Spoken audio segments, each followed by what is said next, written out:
Hello বন্ধুরা, welcome back to my channel. আমি সময় চলে এসেছি তোমাদের কাছে একটা নতুন ভিডিও নিয়ে।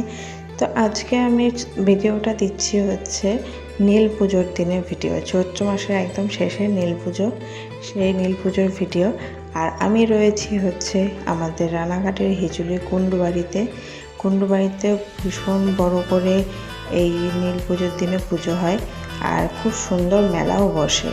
তো আমি চলে এসেছি সেখানে। আমি জানো তো প্রথমবার যখন এই ঠাকুর দেখেছিলাম আমি খুব ভয় পেয়ে গেছিলাম, কিন্তু এখন আর পাই না। আর দেখো পাশেই রয়েছে শীতলা ঠাকুর, খুব ভালো লাগলো আমার দেখতে। আমি আগে এরকম দেখিনি, মানে একটা মন্দিরের মধ্যে ভোলেনাথও রয়েছে আর এদিকে দেখো শীতলা মন্দিরও রয়েছে, খুব ভালো লাগলো। আর কুণ্ডবাড়িতে প্রত্যেক বছরই খুব সুন্দর মেলা বসে। আর যেহেতু এই কুণ্ডবাড়ির পাশেই হচ্ছে আমার ছদ্দির বাড়ি, সেখানেও আমি গেছিলাম।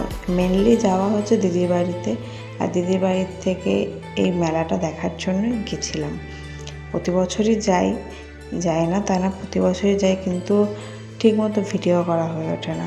তো এইবার গেছি, আর এবার খুব মজাও করেছি আমি আর শানু, আর দিদিরাও এসেছিলো, মানে আরও দিদি আছে তারাও এসেছিল।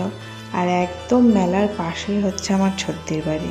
আর এখানে দেখো হচ্ছে সব সন্ন্যাসীরা নাচছে, কারণ বাউল গান হচ্ছে, বাউল গানের তালে তালে সব সন্ন্যাসীরা নাচছে, যারা সব সন্ন্যাসী হয়েছে। আর দেখো সব মানে সেই দারুণ লাগছিল। আমি কি বলতো, যেহেতু শহরে থাকি এইসব জিনিস দেখতে পাই না হুট করে, ওই জন্য প্রত্যেক বছর এই সময় মানে এই নীল পুজোর দিনে চলে আসি দিদির বাড়িতে। দিদির বাড়ি হচ্ছে রানাঘাটের খিচুলি কুণ্ডপাড়ায়, সেখানে চলে আসি, এসে এইগুলো দেখে আবার বাড়ি চলে যাই। মানে জাস্ট ভালো লাগে, ভীষণ ভালো লাগে। তো তোমরা কারা কারা এই কুণ্ডবাড়ির মেলায় এসছো আমাকে অবশ্যই কমেন্ট করে জানিও। আর এটা বহুত পুরনো পুজো। আর ভোলেনাথের পাশে যে দুজন ছিলেন, জানি না আমি তারা কারা, কিন্তু তাদেরকে দেখে আমি প্রতি বছর ভয় পাই। আমার আগেও ভয় পেয়েছি, এখনও একটু একটু ভয় পাই, পুরো বেশি না। তো এই যে আমি আর শানু গেছিলাম, গাড়ি নিয়েই চলে গেছিলাম, কিন্তু এত গরম ছিল যে কি বলবো। আর দিদিদেরকে আর দেখাতে পারিনি, দিদি রান্নায় ব্যস্ত ছিল।